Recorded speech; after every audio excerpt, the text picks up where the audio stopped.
जय जिजाऊ, जय शिवराय, जय भीम, जय ज्योती, जय संविधान।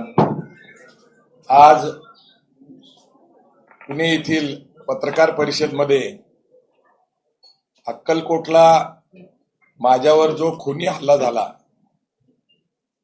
त्याच्या संबंधामध्ये संभाजी ब्रिगेड आणि माझे सगळे सहकारी मित्र, पक्ष, संघटना यांच्या वतीने आम्ही आमची भूमिका मांडण्यासाठी इथं आलेलो आहे। या ठिकाणी श्याम कदम जे आहेत आमचे संभाजी ब्रिगेडचे सोलापूरचे जिल्हाध्यक्ष आहेत, सोमेश्वर आयर हे आमचे महाराष्ट्राचे उपाध्यक्ष आहेत, संभाजी भोसले संभाजी ब्रिगेडचे सोलापूरचे जिल्हाध्यक्ष आणि ज्यांच्यामुळे मी आपल्या समोर आज दिसतोय, कारण त्यांच्या सतर्कतेमुळे मी वाचलो। आमच्या ताई आहेत, सगळ्या महिला आघाडीच्या आहेत। मला प्रथम असं वाटतं की संभाजी भोसले यांनी अक्कलकोट पोलीस स्टेशनला आपली कंप्लेंट नोंदवलेली आहे आणि ते खास सोलापूरवरनं निघालेले आहेत आणि इथं आलेले आहेत। तर त्यांची अशी इच्छा आहे की जे काही घटना घडली आहे किंवा जे काही परिस्थिती तिथं नक्की होती त्याच्याबद्दल संभाजी भोसले स्वतः तिथं प्रत्यक्षदर्शी, त्यांच्या पण अंगावर ते काळं वंगण तेल, जे विषारी तेल टाकलं ते, आणि आमचे 4-5 कार्यकर्ते जे सोलापूरहून आले ते त्याचे विक्टीम आहेत। तर मला वाटतं पहिलं संभाजी बोलायला, मग मी माझं विस्ताराने बोलत।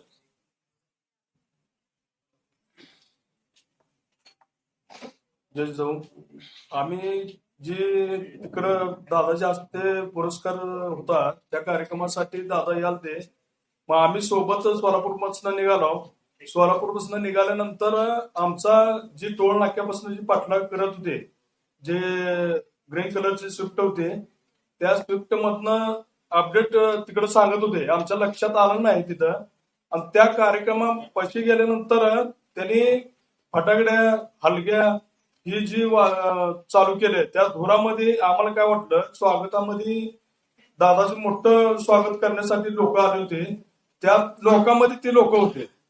मग आम्ही गाफील राहिलो की आमच्या बी गाड्या भरपूर होत्या, पण फटाकड्या लावल्यामुळं आमच्या गाड्या मागे राहिल्या आणि दादा एकटे पुढे गेल्यानंतर त्या लोकांनी त्याचा फायदा घेऊन ते वंगण असेल ते समोर होते, आम्ही मागत होतो, आम्ही बघत होतो, पण स्वागत करत असत असं वाटत होतं आम्हाला। नंतर कळालं की असं असं प्रकार चालू आहे। आम्ही पळत आलो तिथं, त्यांचा पूर्ण 3 दिवस झालं कट रचत होते तिथं। ती स्थानिकला तिथं आम्ही चौकशी केली की 2 दिवस 3 दिवस झालं तिथं मुक्कामी होते। ते संपूर्ण कट घडवून आणून हत्येचं प्रकरण त्यांचं चालू होतं, दादाला जीवे मारण्याचं प्रकरण चालू होता। त्यात आम्ही गेलो, नंतर बरेच त्यांच्या बहुसंख्येने लोक होते, त्यांनी मारायचा प्रयत्न केला, आम्हाला काहीच सुचत नव्हतं काय करावं काय नाही। त्यातनं बी आम्ही दादाला साईडला घेऊन गेलो, गाडीत घातलं, गाडीवर धोंडा मारला त्यांनी। आणि तीच जी आम्ही पोलीस स्टेशनला जाऊन सांगतो, त्यांनी म्हणते ती धोंडा मारला म्हणजे हत्येचं प्रकरण नाही, जीव मारले का ही केलं म्हणजे पोलिसाचं उडवाउडवीचं ही झालं। आम्ही प्रत्येक गोष्ट सांगत होतो, पोलिसांनी एकही ऐकून घेतलेलं नाही। किरकोळ मारामारी झाले, किरकोळ निषेध व्यक्त केलाय असं पोलीस सांगत होते। त्यांच्यावर आम्ही दुसऱ्या दिवशी जाऊन ती दुसरी 4 माणसं होती ज्यांनी कट रचला तिथं 2-3 दिवस राहून, त्या लोकांची चौकशी केल्यानंतर आम्ही त्यांची नावं घालायचा प्रयत्न केला, तर ती लोक नव्हती, त्यांनी इकडे होते तिकडे होते म्हणून सांगायचं, उडवाउडीचा प्रयत्न केला, असं केला। पुन्हा नंतर किरकोळ गुन्हा दाखल करून 326 असं दाखल केलं आणि आमचं ऐकून बी घ्यायच्या मनस्थितीत नव्हती त्यांनी लोक। एवढं अक्कलकोटला जो कार्यक्रम झाला त्याच्याबद्दल मी विस्ताराने बोललेले आहे, तरीही संपूर्ण महाराष्ट्राला कळावं म्हणून मी थोडक्यात ते विवेचन करतो की आदरणीय जन्मेजय राजे भोसले जे शिवाजी महाराजांच्या घराण्याशी नातं सांगतात, त्यांचं समाजकार्य मोठं आहे, त्यांची शिक्षण संस्था आहे, तिथं स्वामी समर्थ अन्नछत्र ते चालवतात आणि ते मोठं काम आहे। त्यांचं वय लक्षात घेतात, त्यांचं पद लक्षात घेतात, त्यांची इच्छा होती की माझ्या सामाजिक जीवनाचा सत्कार झाला पाहिजे आणि तिथल्याही लोकांची स्थानिक इच्छा होती, म्हणून त्यांचा सत्कार करण्यात येणार होता, नागरिक सत्कार होता। आदरणीय पुरुषोत्तम खेडेकर साहेब यांच्या हस्ते तो करायचा होता। ते संस्थापक अध्यक्ष मराठा सेवा संघ, परंतु त्यांचं खेडेकर साहेबांचं वय दर्शवली नाही. मग सकल मराठा समाजाच्या लोकांनी संभाजी ब्रिगेडचे प्रदेशाध्यक्ष माझं स्वतःचं नाव घेऊन त्यांना महाराजांना सांगितलं की आपण यांना बोलावलं पाहिजे. महाराजांचे माझे जुने संबंध आहेत, स्नेही आहोत आम्ही. असंही नाही की माझा त्यांचा अलीकडचा परिचय. त्यांचा फोन आला, सातत्याने त्यांची विनंती होती, त्यांनी व्हॉट्सअपवर विनंती केली आणि त्यांचं वय, त्यांचा आदर लक्षात घेता हा माझा स्वतःचा एक सन्मान आहे की एवढ्या मोठ्या सामाजिक काम करणाऱ्या राजाचा सत्कार आपल्या हस्ते होतोय. आणि मग मी त्या ठिकाणी गेलो. माझं कुटुंब बरोबर होतं, कारण आता स्वामी समर्थांच्या बाबतीत आपल्या सगळ्यांना धार्मिक भावना आहेत किंवा श्रद्धा आहेत. माझी मिसेस पण गाडीमध्ये बरोबर होती. आम्ही सहकुटुंब गेलो. जाचपर्यंत कुठलीही कल्पना नाही. आणि तिथं अचानक जे माझ्यावर वंगन तेल टाकलं, ते विषारी तेल टाकल्यानंतर आता ते परीक्षणासाठी गेले, कारण यांच्या कपड्यावर, माझ्या कपड्यावर ते सगळं. आता त्यानंतर सुरक्षितेसाठी मला गाडीत परत नेण्यात आलं. तिथंही त्यांनी, म्हणजे दीपक काटे हे जे गुन्हेगार आहेत ते त्यांनी माझ्यावर हल्ला केला. आणि मग त्याच्यात कसं तरी आमच्या कार्यकर्त्यांनी सावरलं. आम्ही परत त्या ठिकाणी गेलो. पण जन्मेजय भोसलेंचा सत्कार झाला, तिथं कुठलाही निषेध नोंदवला गेला. कार्यक्रम संपला तरी त्यांच्याकडून, आयोजकांकडून कुठलीही पोलीस कंप्लेंट नोंदवली गेली नाही. आणि या परिस्थितीमध्ये तिथं आम्ही 4-5 तास होतो. मग आम्ही सोलापूरला परत. पण दुसरी गोष्ट अशी आहे की ही घटना घडत असताना भारतीय जनता पार्टीच्या PR एजन्सीने संपूर्ण व्हिडिओ रेकॉर्डिंग करून बातमी व्हायरल केली. याचा अर्थ काय घ्यायचा? आता सगळ्यात महत्वाचा मुद्दा जे आहे ते सगळं तुम्हाला माहिती आहे. मी तुमच्या पुढे जिवंत आहे. ही समाजाची जे माझ्यावर प्रेम आहे, विश्वास आहे. आता महत्वाचा मुद्दा असा आहे की माझ्याकडे एक मुद्दा असा आहे की दीपक काटे यांचं क्रिमिनल बॅकग्राऊंड. आता हे क्रिमिनल बॅकग्राऊंड स्वतःच्या भावाच्या खुनापासून त्यांनी शिक्षा भोगलेली आहे. जवळपास त्यांच्यावर खंडणीपासून अनेक गंभीर गुन्हे. तरीही त्यांना भारतीय जनता पार्टीच्या युवा मोर्चाचं सरचिटणीस पद दिलेलं आहे. आणि मुख्यतः बावनकुळे हे प्रदेशाध्यक्ष असताना सातत्याने त्यांच्याबरोबर दीपक काटे दिसलेले. पण एक मुद्दा असा आहे अलीकडचा, जो 2025 या वर्षात आहे. त्यांच्याकडे 2 पिस्तूल आणि 28 काडतूस सापडल्यानंतर त्यांना अटक झाली. आणि अटक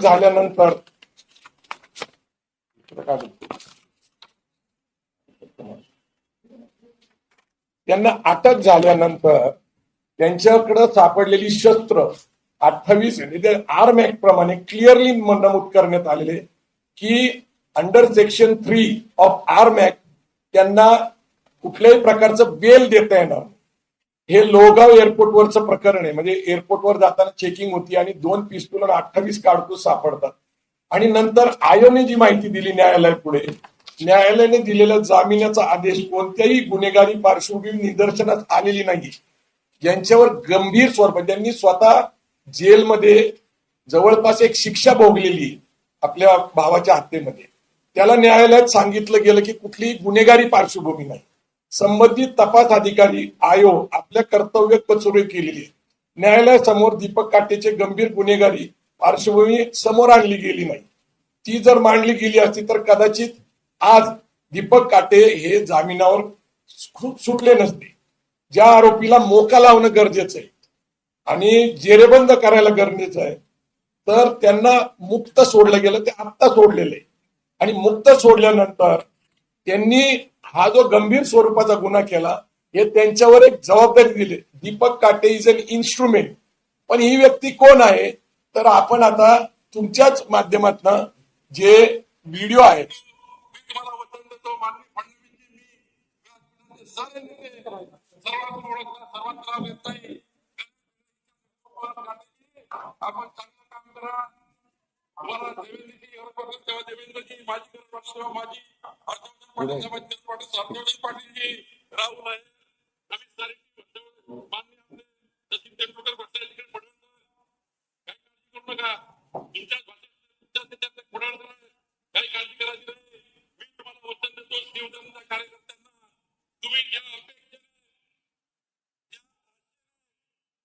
जी लढाई लढण्याकरता, जी लढाई जिंकण्याकरता, अन्याय दूर करण्याकरता भारतीय जनता पार्टी झाली, मी तुम्हाला वचन देतो, तुमच्या अन्यायाला मी वाचा फोडल्याशिवाय राहणार नाही. तुम्हाला मदत केल्याशिवाय राहणार नाही. आपण घरोघरी जा. 18 गटाचे पुन्हा युवा वॉरियर तयार करा. शिवधर्म हा जो मुद्दा आहे हे मी का अधोरेखित करतोय ते नीट समजून घ्या. देवेंद्र फडणवीस यांच्या पाठीशी आहेत हे ते म्हणतायत. ते गृहमंत्री आहेत, ते आजचे मुख्यमंत्री आहेत आणि कायदा सुव्यवस्थेची त्यांच्यावर जबाबदारी आहे. न्याय विधी खातं त्यांच्याकडे. आता हा दुसरा व्हिडिओ जो समाज माध्यमामध्ये कालच आवाज केली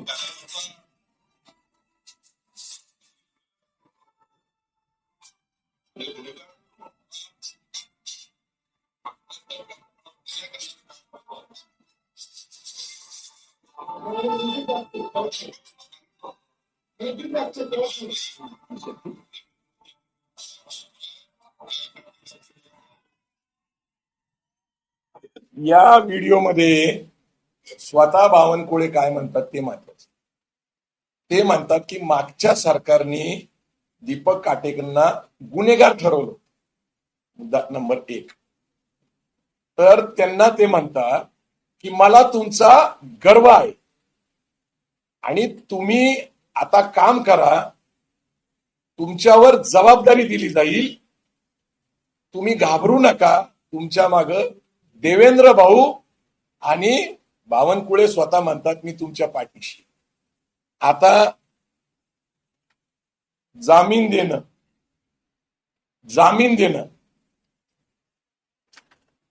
हे मी जे तुम्हाला दाखवतोय हे माझ्याकडे त्यांचा पेपर आहे. एका गुन्हेगाराला जामीन मिळवून देणं, त्याच्यावर गंभीर स्वरूपाचे गुन्हे आहेत, आणि ते दिल्यानंतर त्याला एक टास्क देणे, जिची योजना मी सांगितलं की संघ परिवारामध्ये शिवराय फुले शाहू आंबेडकरांची विचारधारा, राज्यघटनेचे समता, बंधुता, न्याय, तत्व, मानवता हे जे विषय आहेत हे सगळे आता थांबले पाहिजेत. राजकीय दृष्ट्या या सामाजिक संघटना ज्या आहेत त्याच्यामध्ये बामसेफ असेल, बहुजन समाजाच्या अनेक संघटना, त्यापैकी वंचित बहुजन आघाडीचा एक विषय आहे, मराठा सेवा संघ, संभाजी ब्रिगेड. तर गेल्या महिन्यामध्ये अशी मीटिंग झाली होती की यांचा बंदोबस्त केला पाहिजे. मी जे सांगतोय ही न्यायालयाने दिलेली एफआर आहे. आता खरं तर त्यांना आर्म ऍक्ट प्रमाणे जामीन मिळूच शकत नाही. मग जामीन दिला कोणी? आणि ज्या अर्थी स्वतः दीपक काटे हे प्रदेशाध्यक्ष बावनकुळेंना गॉडफादर म्हणतात, त्यांचं संभाषण व्हायरल झालेलं आहे, गॉडफादर म्हणतात. आता गॉडफादर आहेत आणि गॉडफादर म्हणतात की तुम्ही काही करा, तुमच्या मागं देवेंद्र फडणवीस आहेत आणि मी स्वतः आहे, आणि मला जीवे मारण्याची जी, मी तुम्हाला सांगतो, मला भारतीय जनता पार्टीच्या कार्यकर्त्यांबद्दल प्रचंड आदर आहे, RSSच्या कार्यकर्त्यांबद्दल प्रचंड आदर आहे, कारण आमची त्यांची वैचारिक लढाई. तशी पार्श्वभूमी जर कुणाची असेल वैचारिक लढाईची तर आम्ही त्यांच्याबरोबर चर्चा करायला तयार. आता मला सांगा, एक षडयंत्राचा भाग मागच्या काही महिन्यापासून ते अशी मागणी करतायत सातत्याने की संभाजी ब्रिगेड हा एकेरी उल्लेख असल्यामुळं संभाजी महाराजांचा अपमान होतो. त्यांनी माझ्याशी फोनवर संपर्क साधला तर मी त्यांना कायदेशीर मर्यादा अशा आहेत की ही संघटना, आपल्या धर्मदाय आयुक्त हे जज असतात, लक्षात घ्या, ही काही साधी व्यक्ती नसते. तिथं आपल्याला प्रक्रिया करावी लागते, त्याला जनरल बॉडी घ्यायला लागते, सगळ्यांचा ठराव घ्यावा लागतो आणि मग ती नियमितपणे आपण अर्ज करणं, ते लगेचच होतं असं नाही.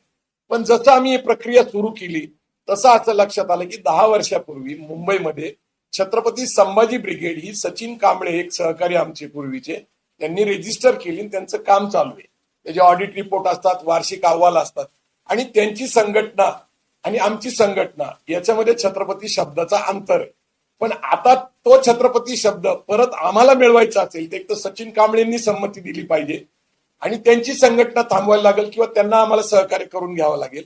तर आता हे वेगवेगळ्या विचार असतात, परंतु याच्या मर्यादा मी त्यांना सांगितल्या. उदाहरणासाठी मी त्यांना सांगितलं की डॉक्टर अमोल कोल्हे आणि आम्ही एक सिरियल निर्माण केली होती, स्वराज्य रक्षक संभाजी. त्यावेळेसही एकेरी उल्लेख, छत्रपती नाव असलं पाहिजे, असे अनेक लोकांनी मागण्या केल्या होत्या, धमक्या पण दिल्या होत्या. तर आम्ही त्यांना समजून सांगितलं की सेन्सर बोर्डाकडे 20 सिरियल आणि चित्रपट रेजिस्टर्ड आहे. आता सध्या इतिहास काळातले अनेक चित्रपट आहेत, तुम्ही बघितलं छावा चित्रपट आला होता, तर अशा रेजिस्टर केलेल्या असल्यामुळे त्या लेखक, डायरेक्टर आणि प्रोड्युसरच्या परवानगीशिवाय आम्हाला ते नाव वापरता येत नाही. आम्ही त्यांच्याशी व्यवस्थित चर्चा केली, तो विषय संपला. मधल्या काळामध्ये कोल्हापूरचं एक उदाहरण घेता येईल, शिवाजी विद्यापीठ.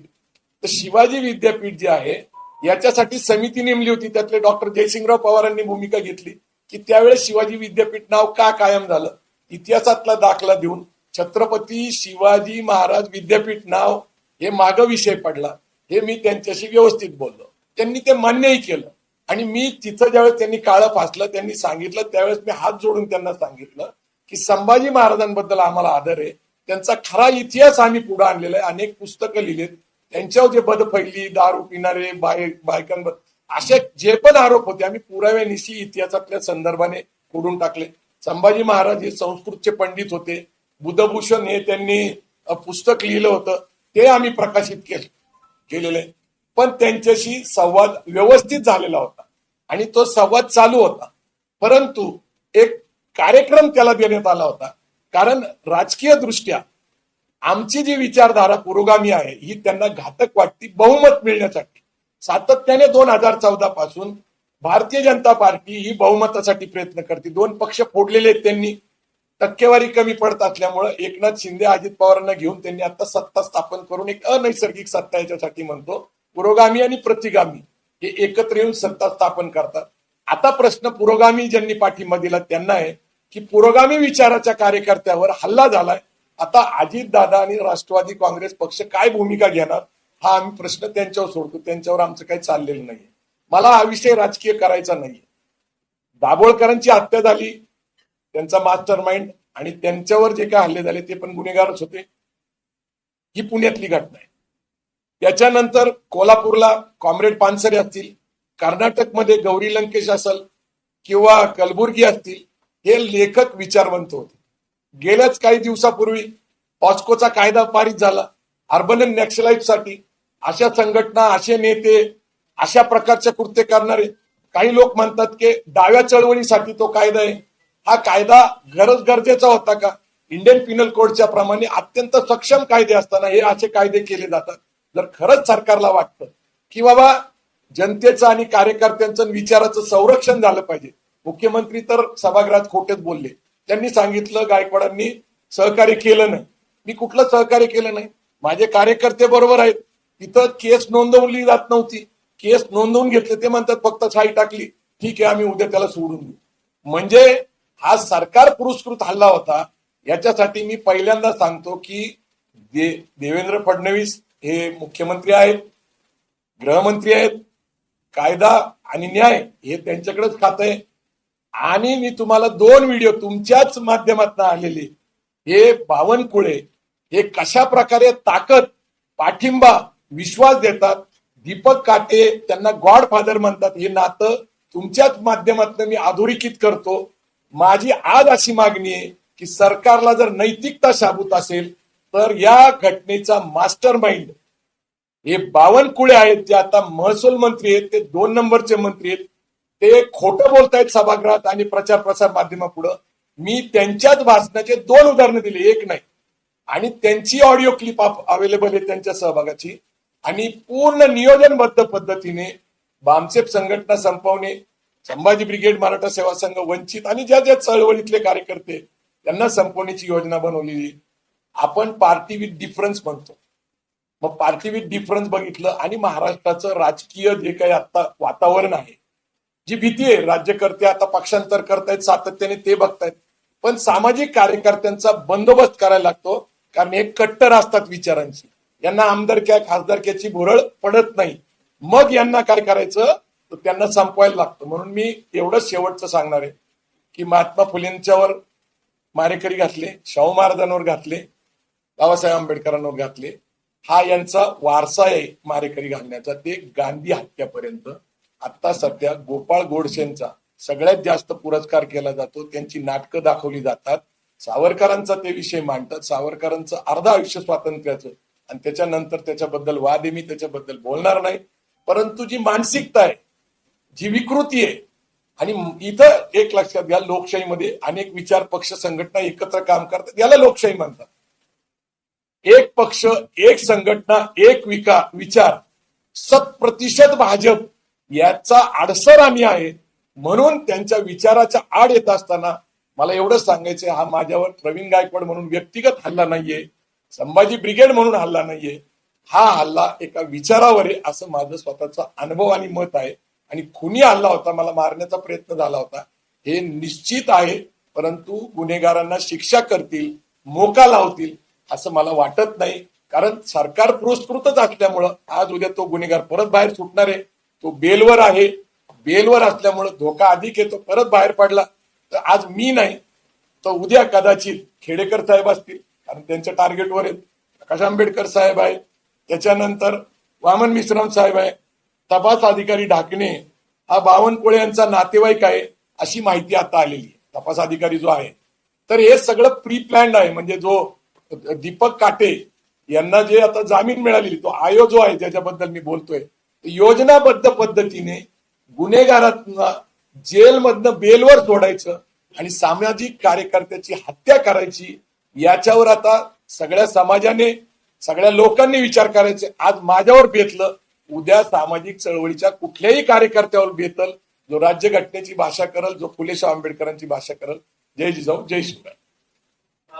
बावनकुळे तुम्हाला टार्गेट करावं, कारण तुम्ही आता म्हणजे बावनकुळेच्या फक्त माणसं नाही, आता एक लक्षात घ्या, त्यांना मी का टार्गेट करावा असं मी म्हणत नाहीये. तर संघ परिवारामध्ये ज्या संघटनेचा बंदोबस्त करावा असं सांगितलं गेलं, त्याच्यामध्ये बामसेफ आहे, संभाजी ब्रिगेड आहे, मराठा सेवा संघ आहे, वंचित बहुजन आघाडी आणि सगळ्या, मी काही सगळ्यांची नावं घेत नाही, पण जे लोक पुरोगामी विचाराच्या, फुलेशाह आंबेडकरांचा विचाराचा पुरस्कार करतात, त्यांचा बंदोबस्त करावा. माझ्यावर पहिल्यांदा हल्ला झाला आणि मग आमच्या लोकांनी जे काही शोध घेतला, बावनकुळेंचं आणि दीपक काटेंचं नातं अधोरेखित केलं. बावनकुळेंची भाषणं तुमच्याच माध्यमातून आम्ही पाहिलेली आहेत. बावनकुळे ज्या पद्धतीने सांगतात, तू घाबरू नको, मला तुझा गर्व आहे, आणि ते सांगतात की मागच्या सरकारने त्याच्यावर अन्याय केला. आता तुम्ही सांगा, भावाच्या खुनामध्ये त्याला अटक झाली, जेल झाली, याच्यात मागच्या सरकारचं काय कारण आहे? आणि 14 ते 19 कुणाचं सरकार होतं? बावनकुळेंना थोडासा विसर पडलेला दिसतो. मी जे सांगतोय ते गुन्हेगार आणि बावनकुळे यांचं नातं, त्यांना बेलवर सोडणं हे बेकायदेशीर आहे. पण त्यांना बेलवर सोडलं आणि बेलवर सोडल्यानंतर 15 दिवसापूर्वीच ते म्हणतायत की माझी त्याची भेट झाली होती. बावनकुळे स्वतः सांगतात, बावनकुळे सांगतात की ते भाजपचे कार्यकर्ते आहेत, पण भाजपचा हा कार्यक्रम नाही. आता मला सांगा, बेलवर सोडणं, तुम्ही मला सांगा, हिंदी पिक्चर तुम्ही बघितलेले, आपल्याला इथल्या स्टोऱ्या सगळ्यांना माहिती आहे. तुम्ही ठरवा. तर तुम्ही अनेक शोधपत्रिका करतात, अनेक आपले पत्रकार शोधपत्रिका करतात, तुम्हीच आमचे सहकारी. नाव घेतलं, त्यांनी आम्हाला बोलवलं होतं, त्यांचं कुठं सहकार्य सोलापूरमध्ये भरपूर राडे झाले. नंतर असं वाटतं का मुख्यमंत्री होती प्लॅन मध्ये सहभाग होता? हे बघा, मी काय सांगतो, 2-3 गोष्टी. मी संभाजी भोसले स्वतः इथं आलेले, ते तिथंच होते काल सुद्धा. पहिली गोष्ट काय, पोलिसांना हे लोक तिथं आल्याची माहिती आहे, आयोजकांना हे अशा प्रकारचं कृत्य करणारे हे माहिती आहे. परंतु मला गाफील ठेवलं गेलं आयोजकांच्या वतीने आणि पोलिसांच्या वतीने. आयोजकांना माहिती होतं तर त्यांनी तिथं पोलीस बंदोबस्त ठेवला पाहिजे होता, आणि तिथं पोलीस बंदोबस्त ठेवला गेला नाही. आणि आम्ही दोघं प्रमुख पाहुणे होतो, ते डॉक्टर शेटे आणि मी, ते शिवव्याख्याते आणि मी, आणि जन्मजय राजे भोसले सभागृहात एकत्रच प्रवेश करतो. माझ्यावर हल्ला झाल्यानंतर जर माझ्यावर वंगन तेल जे आहे विषारी ते टाकलं गेलं, माझ्यावर हारमार झाली, तिथं पळापळी झाली, असं असतानाही ते सभागृहात गेले, कार्यक्रम सत्काराचा त्यांनी करून घेतला, कुठलाही निषेध नोंदवला नाही, कुठलीही पोलीस कंप्लेंट नोंदवली नाही. परंतु एक आहे की हा विषय जन्मजय भोसले आणि त्यांच्या कुटुंबाकडे वळवण्यापेक्षा आपल्याला नीट गांभीर्याने लक्ष घेतलं पाहिजे की मास्टर माइंड असलेल्या बावनकुळे आणि दीपक काटेचं नातं पहिल्यांदा आपल्याला हे करायला लागेल. ते एक विक्टीम आहे. म्हणजे जन्मजय राजे भोसलेंचा कार्यक्रम सत्काराचा, नागरिक सत्काराचा, मला तिथं बोलवणं, तिथं बीजेपीचा आमदार असणं, तिथं बीजेपी संघ परिवाराचं प्राबल्य असणं, असं असताना सुद्धा एका धार्मिक ठिकाणी मला विश्वास होता की असं काही घडणार नाही. ही माझी चूक आहे. मला असं वाटतं की विषय डायव्हर्ट न होता हा पूर्णपणे बावनकुळे यांनी जबाबदारी स्वीकारावी आणि अशा प्रकारच्या गुन्हेगारी प्रवृत्तीला संरक्षण देणं याचं मास्टर माइंड मी म्हणत नाही. दीपक काटे त्यांना गॉडफादर म्हणतात. तुम्ही सगळे हिंदी पिक्चर मध्ये बघा गुन्हेगार कुणाला काय म्हणतात. आपल्याकडे मुळशी पॅटर्न बघितलेला. तर ही जी प्रवृत्ती आहे लोकशाहीला धोकादायक आहे. आमचं विचाराशी त्यांच्याशी मतभेद आहेत का आहे, चर्चा होतात का होतात, टीव्हीवर अनेक चर्चा होतात, आम्ही त्याच्यात सहभागी होत असतो. नाही, आमच्या लक्षात हे त्यानंतर आलं की ही घटना घडल्यानंतर 4 तासानंतर आम्ही तिथंच होतो ना. आम्ही काय अक्कलकोट सोडून पळून गेलो नाही. मी काय घाबरत नाही. काय माझा खून झाला असता, गांधीजींचा झालेला तर माझा झाला असता. मी काय महापुरुष नाही, मी एक सामान्य कार्यकर्ता आहे. परंतु प्रश्न माझ्या मरणाने संपणार आहे का? तर गांधीजींचेही विचार संपलेले नाहीयेत आणि फुले शाहू आंबेडकरांचे विचार संपले नाही. ही लोकशाही अशी आहे की विविध विचाराला एकत्र घेऊन पुढे नेणारी आहे. 3 जानेवारीला या दीपक काटेला तर ते फेल ऍप्लिकेशन तुम्ही उल्लेख केला. तर त्याची पार्श्वभूमी 2010ची हत्या, त्यानंतर 21 ते 2 आणि परत त्याला जामीन दिलं, पोलिसांनी माहिती दिली. याचा आणि ही जी काही याचा काही संबंध तुम्हाला आहे असं वाटतं? नाही, मला 100% संबंध वाटतोय. मी सातत्याने तेच सांगायचा प्रयत्न करतोय. एकतर त्यांचे आणि त्यांचे संबंध हे गाडीत एकत्र फिरतायत, कार्यक्रमाला एकत्र, 1-2 फोटो असते. जसं ते म्हणतात की बाबा आपले प्रदेश अध्यक्ष हिरो आहेत, ते इतके सुंदर देखणे आहेत की त्यांच्याबरोबर फोटो काढण्याचा मोह कुणालाही आवडणार नाही. नैसर्गिक आहे. तसे ते कर्तबगार पण आहेत. परंतु इतके हजारो फोटो आणि इतके व्हिडिओज आणि गॉडफादरचं नातं ते स्वतः सांगतायत ना. तुम्ही अनेक पोस्टर्स बघा, त्यांच्या जाहिराती बघा, त्याच्यामध्ये ते त्यांना गॉडफादर म्हणतात. त्यांचं संभाषण सातत्याने होताना दिसतंय. आणि बावनकुळे म्हणतात मला दीपक अण्णा काटेंचा मला गर्व आहे. आणि तुम्हाला जर काय वाटत असेल तर देवेंद्र भाऊ आणि मी तुमच्या पाठीशी आहे. आता मला सांगा, जर मागच्या सरकारने त्यांच्या गुन्हे दाखल केले हा अन्याय झाला. आता हा आर्म ऍक्ट कुणाच्या काळात झाला? कुणाच्या काळामध्ये हे शस्त्र सापडले? आता त्यांना अटक करून ठेवले, त्यांच्यावर काय पण बेलेबल नॉन बेलेबल गुन्हे दाखल झाले. हे कुणाच्या काळात झाले? आणि ते सांगतात हा गुन्हेगार नाहीये, मला त्याचा गर्व आहे. आणि बेलवर त्यांना सोडून एक कृती कार्यक्रम दिलेला आहे मला संपवण्याचा आणि अन्य लोकांना संपवायचा. मी तुम्हाला मागे जाऊन हेचही उदाहरण देतोय की 14 ते 19 मध्ये काय घडलेले. 4 लोक गेलेले आणि हे आता सरकार आल्यानंतर हे अशा प्रकारची कृती करू शकतात का? तर हे करतायत. आणि माझा सरळ आरोप नाही तर मी तुम्हाला पुरावे दिलेले. त्यांचं नातं अधोरेखित केलेले, बेलवर सोडलेला गुन्हेगार हा परत काही गुन्हा करण्यासाठी का? नाहीतरी तो बेलवर आहे. त्यांचं एक धोरण आहे, गुन्हेगार आहे. आणि सगळ्यात महत्वाचं कसं आहे तुम्हाला सांगू का, दीपक काटे हे मराठा आहे बरं का. आणि शिवधर्म हा मराठा सेवा संघ संभाजी ब्रिगेडने 2005 ते 8 मध्ये हा या समाजाला दिलेला एक समतावादी धर्म आहे, जो बुद्धाच्या विचाराकडे जाईल असं आम्ही सांगितलेलं आहे, फुले शाहू आंबेडकरांच्या विचारात. शिवधर्म हे नावाचं फाउंडेशन बनवणं, ज्याला कुठेही रजिस्ट्रेशन नाहीये, आणि त्या फाउंडेशन जे आमचं मूळ अपत्य आहे शिवधर्म, त्याचं नाव वापरायचं, संभाजी ब्रिगेडच्या विरोधात वापरायचं, छत्रपती नाव नाही दिलं तर अपमान होतं. या दोन्ही मुद्द्यामध्ये एक गोष्ट दिसते की छत्रपती नावाचं 25 वर्षात कधी विषय नाही आला छत्रपती संभाजी ब्रिगेड, आणि शिवधर्म नाव हे आमच्याशी संबंधित आहे आणि तेच वापरायला लावायचं. शिवधर्म विरुद्ध संभाजी ब्रिगेड संघटना आणि मराठा विरुद्ध मराठा एवढीच मर्यादित करायचं आणि त्यांनी आपापसात त्यांचा बंदोबस्त केला असं चित्र निर्माण करायचं.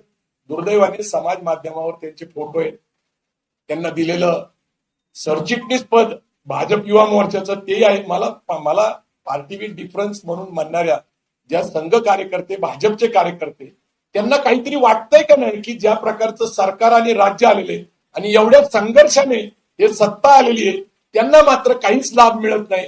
आणि जेवढी प्रतिष्ठा विश्वास संघाने आणि भाजपने मागच्या काळात विरोधक असताना मिळवली होती ती आता पूर्ण धुळीला मिळवली आहे. संभाजी ब्रिगेडचं जाऊ द्या हो, भाजपच्या आणि संघाच्या कार्यकर्त्यांना तरी हे बरोबर वाटतं का, योग्य वाटतं का, हा माझा प्रश्न आहे.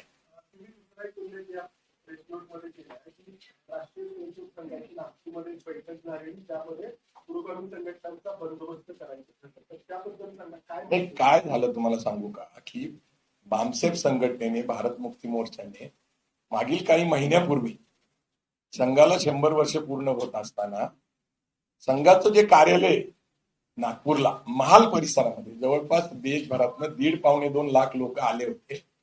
दिवसभर त्यांनी त्याला घेरावा घातला होता संघाच्या कार्यालयाला आणि निदर्शनं केली होती. ही बातमी देशभर गेली होती.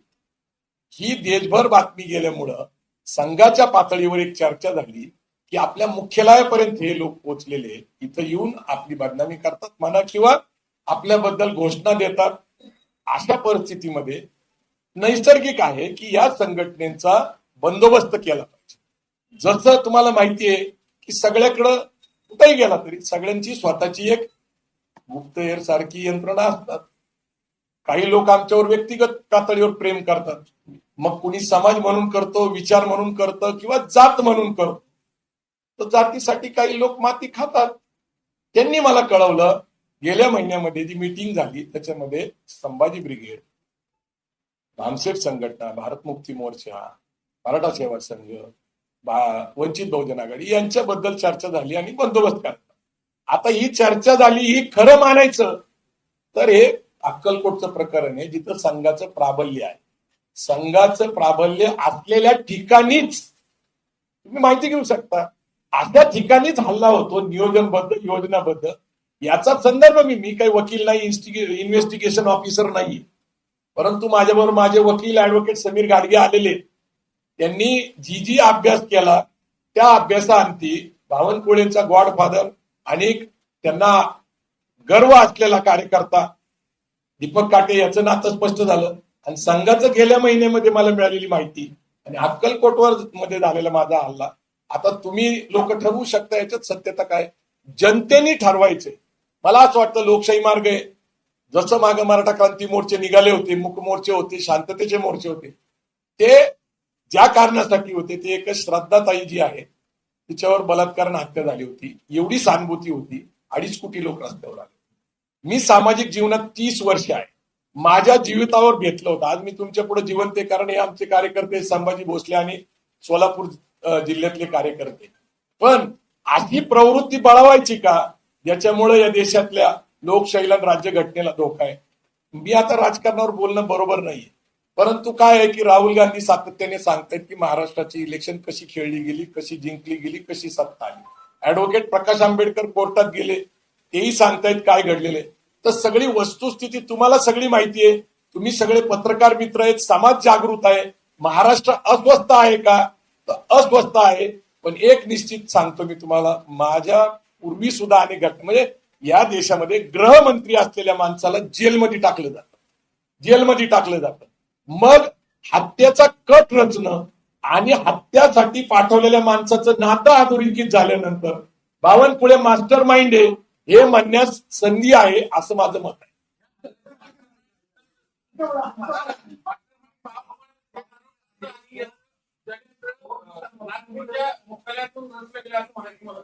मला तुमचा प्रश्न कळाला नाही. प्रश्न असा आहे, तुम्ही आता संबंध जोडले नागपूरच्या मुख्यालयातली संघ कार्यालयातली बैठक, नंतर बावनकुळे त्यांचा कार्यक्रम दीपक पाटील, मग तुमच्या हल्ल्याचा कट हा संघ मुख्यालयात रचना केला. हे बघा, मी पूर्णपणे जे माझ्याकडे पुरावे आहेत, माहिती आहे, त्याला त्या कड्या जोडलेले, घटनाक्रम सांगितले. आता परत जर मी ते सांगायचं म्हटलं तर मला काही शक्य नाही. मी सांगितलेलं आहे की बावनकुळेंना गॉडफादर तो म्हणतो, ते म्हणतात की त्यांना त्याचा गर्व आहे. हे 2 गोष्टी अधोरेखित झाले, तुमच्याच माध्यमातून ते आलेले, समाज माध्यमात खुले. तशा प्रकारची घटना घडली. बामसेफ आणि मूळ निवासी संघटना आहेत, त्यांनी संघाच्या मुख्यालयाला घेरावा घातला, 1 दिवस निदर्शने केले. नैसर्गिक आहे, आमचा बंदोबस्त केला पाहिजे अशा प्रकारची चर्चा झाली. आता ती माहिती होती मला, पण मी बेसावध राहिलो. आता परत माझ्यावर खुनी हल्ला झाला, 1 महिन्याच्या आत झाला. बेलवर एका गुन्हेगाराला सोडलं जातं. आता हे इन्व्हेस्टिगेशन करायचं काम आहे ना. मला जी माहिती मिळाली त्याची मी कडी जोडत सत्यता सांगायचा प्रयत्न करतोय आणि जबाबदार व्यक्तीला दोषी ठरवून जर एका गृहमंत्र्याला खोट्या गुन्ह्यामध्ये, कारण त्यांचं पुस्तक प्रकाशित झालंय, त्यांना जेलमध्ये पाठवलं जातं या महाराष्ट्रामध्ये अनिल देशमुखला, तर एखाद्याचा खून करण्यासाठी जे मास्टर माइंड आहे, हे गॉडफादर म्हणतात म्हणल्यानंतर त्याला मास्टर माइंड म्हणावं, लक्षात घ्या.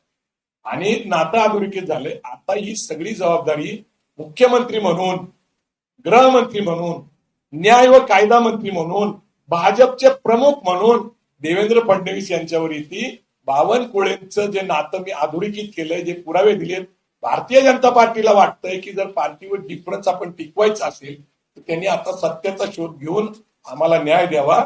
आणि आम्हाला आता एक विश्वास आहे की बाबा काही ना काहीतरी बहुजन चळवळ उभा राहील आणि इथलं अन्यायकारी सरकार दूर करेल अशी माझी आशा आहे. आता बावनकुळे हे याच्याचे मागचे आरोप केलाय. मात्र 2 दिवसांपासून तुम्ही जे काही नाव घेताय, गणपती भोसले यांचं पण नाव घेताय, तर तुम्ही असं सुचवू इच्छिता की त्यांचा देखील यामध्ये. हे बघा, मी काही सुचवत नाही, माझी काही एवढी पात्रता नाही. जी काही घटना घडलेली आहे आणि ज्या काही घटनेचा आम्ही शोध घेतला, मी काय अचानक काही तुमच्याकडे येऊन प्रसिद्धीसाठी पत्रकार परिषद घेत नाहीये.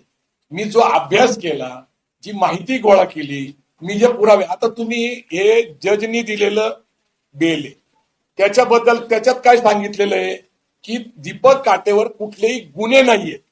आता दीपक काटेवर गुन्हे नाहीयेत आणि सगळे म्हणतात खंडणीचा गुन्हा आहे, खुनाचा गुन्हा आहे. अशा पार्श्वभूमीवर त्यांना बेल देणं, मी तेही इंडियन पिनल कोडचा आधार दिलं, सगळं सांगितलेलं आहे. आता तुम्ही मला सांगा, त्याला बेलवर सोडणं, त्यांनी माझ्यावर हत्येचा कट रचणं, याच्यात त्याचा काय हेतू आहे? तो काय माझ्या बांधाला बांध आहे का? व्यावसायिक माझी काय भानगड आहे का? पैशाचं देणं घेणं आहे का? तर एक विचार आम्ही मांडतोय, समतेचा, बंधुताचा, न्यायाचा, मानवतेचा. आणि ते जे मनस्फूर्तीचे समर्थक आहेत, ज्यांना या देशातली राज्यघटना मान्य नाही, ते म्हणतायत ना 400 पार, ते म्हणतायत ना एक हाती सत्ता, ते म्हणतायत ना 100%. आता 100%च्या आड कोण येतोय? आमचा विचार येतोय. 400 पारच्या आड कोण येतोय? आमचा विचार येतोय. मग आमचा विचार जर संपवायचा असेल तर तो कसा संपवायचा? तर माझ्यावर हल्ला केल्यामुळे मी तुम्हाला सांगतो, गौरव मोरे सारखा एक हास्य विनोदी कलाकार जो लाखो लोकांना हसवतो, तो रडत होता माझ्यावर.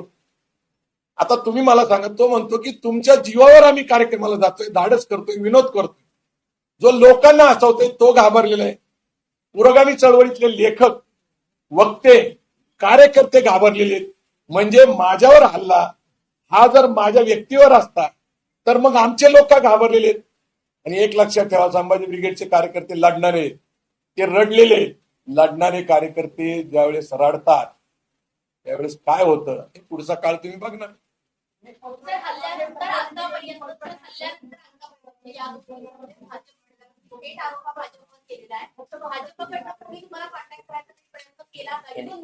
दोन तीन गोष्टी आहेत लक्षात घ्या की ज्या षडयंत्राचा भाग असलेले लोक, तुम्ही शत्रूकडून आपल्या कल्याणाची अपेक्षा करणं शत्रूचा शहाणपणा नाही तर आपला मूर्खपणा आहे, हे डॉक्टर आर साळुंके सर म्हणतात. आता ते कसे मला फोन करतील? कशासाठी फोन करतील? गिल्टीनेस असतं ना माणसाला, अरे आपणच केलंय.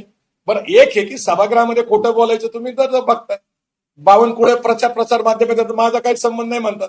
आता तुमच्याच प्रचार प्रसार माध्यमातले व्हिडिओ मीच तुम्हाला दाखवले, ते जे बोलतायत. आता तुम्ही मला सांगा, भारतीय जनता पार्टी माझ्या हिताचं किंवा माझ्या संरक्षणाचा विचार कशी करत?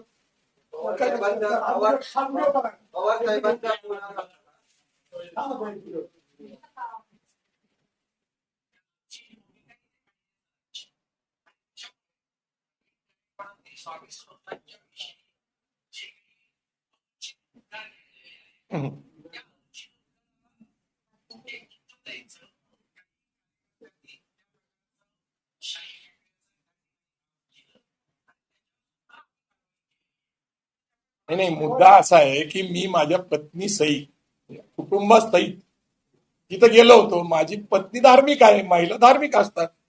अन्नछत्र मंडळात जायचं होतं, स्वामी समर्थांचं दर्शन घ्यायचं होतं. हा, संभाजी ब्रिगेडच्या काही कार्यकर्त्यांनी किंवा लेखकांनी मांडणी केलेली आहे, काही त्यांची मतं आहेत. प्रश्न असा आहे की आम्ही ज्यावेळेस सहकुटुंब जातो, आम्हाला एका विश्वासाने बोलवलं जातं. त्या अक्कलकोट स्वामीचं समर्थ मंडळ जे आहे त्याचं अन्नछत्र चालवतात. तुम्ही जे दाखवताय, तुम्ही मला सांगा, मी जर स्वामी समर्थांच्या विरोधात बोललो असतो किंवा त्यांचा अपमान केला असता तर मला त्याच संस्थांचे प्रमुख मला निमंत्रित का करतात? ऐका एक मिनिट, ते का बोलवतात? त्यांना माझ्या हातून सत्कार करून घेण्याची इच्छा का होती? जर मी स्वामी समर्थांची बदनामी करत होतो, काही करतो, हा एक निश्चित आहे की ज्ञानेश महाराव यांना आम्ही संविधानावर बोलायला सांगितलं होतं. त्यावेळेस काही गोष्टी त्यांनी सांगितल्या, त्याच्याबद्दल त्यांच्यावर 9 गुन्हे दाखल झाले. त्यांनी त्याच्याबद्दल माफी पण मागितली. आता प्रत्येक माणसाची तर मी डोकं चालू शकत नाही. प्रत्येकाच्या भूमिका आहेत, प्रत्येकाचे अनुभव आहेत. आता तुम्ही मला सांगा, तुम्ही जे सांगा त्यांना एक तर कळलं पाहिजे जे बोलतायत त्यांना, की अक्कलकोटला मला सन्मानाने बोलवलेले, वडून नाही नेलेलं, आणि माझ्या हस्ते तिथल्या प्रमुखाचा सत्कार आहे. ठीक आहे, आता कुठे त्या कॉन्फरन्स तुम्ही पोलीसमध्ये जा. मला असं वाटतं की मी जे सांगायचं ते पुरेसं सांगितलेले. हा पूर्ण कट रचण्यामध्ये भारतीय जनता पार्टीचा सहभाग आहे. मी अनेक गोष्टी खुलासे करू शकतो, पण टप्प्याटप्प्याने आपल्याला पुढे जायला पाहिजे. बावनकुळे काल जे म्हटले माझा काही संबंध नाही, म्हणून मला एक प्रेस घेऊन पुरावे द्यावा लागले. या प्रेसमध्ये मी बेल वॉरंट जे आहे, बेल दिलेली आहे, ती बेकायदेशीर आहे. ज्या माणसाला मोका लागून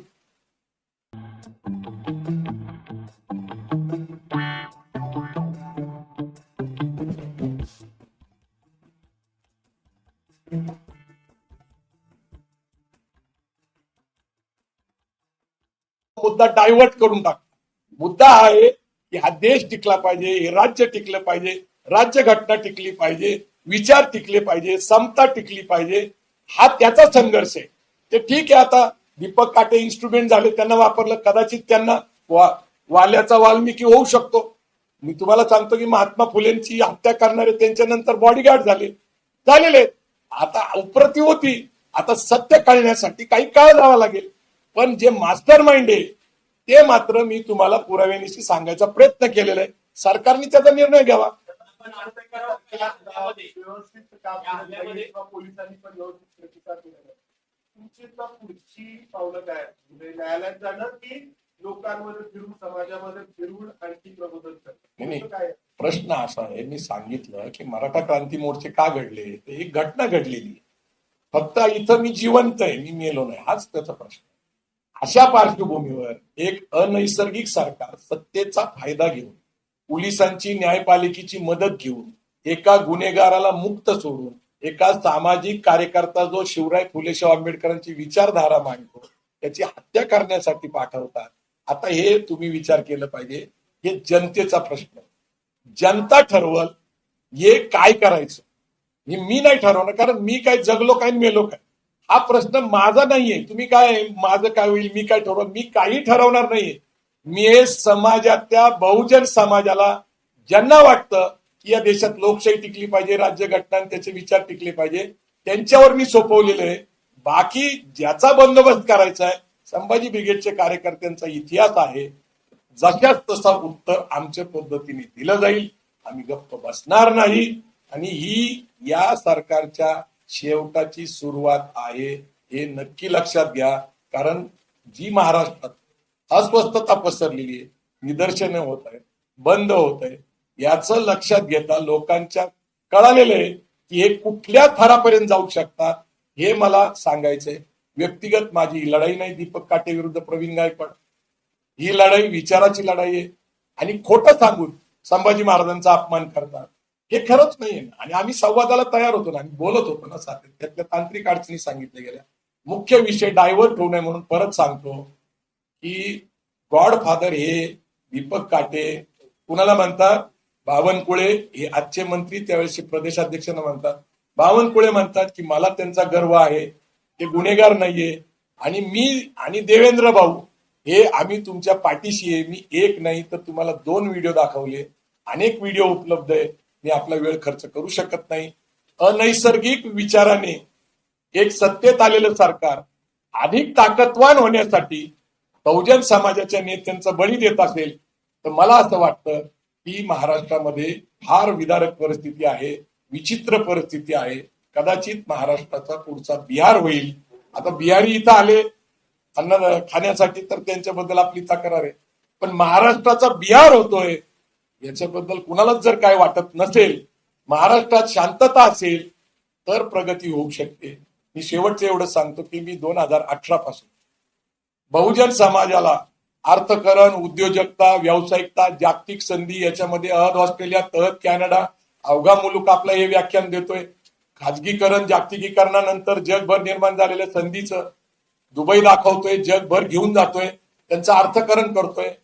परवापर्यंत आमच्याकडे माहिती की 52 देशामध्ये 20,000 माझे कार्यकर्ते हे वेगवेगळ्या देशात नोकरी उद्योगासाठी गेलेले आहेत.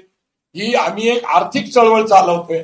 अशा काळात मध्ये मी बेवस राहत होतो. मी संभाजी ब्रिगेड नावाने जरी काम करत असलो तरी तरुणांचं भविष्य घडावं, गुन्हेगारीकडे जाऊ नये, अशा काम करत असताना मी स्वतः बेसावध राहणार, कारण मी कुणावर टीका करत नाही, मी कुठली भूमिका घेत नाहीये. आणि मग अशा काळामध्ये माझ्या ज्यावेळेस हल्ला होतो तर मग परत सुरुवात करावी लागती, नव्याने सुरुवात करावी.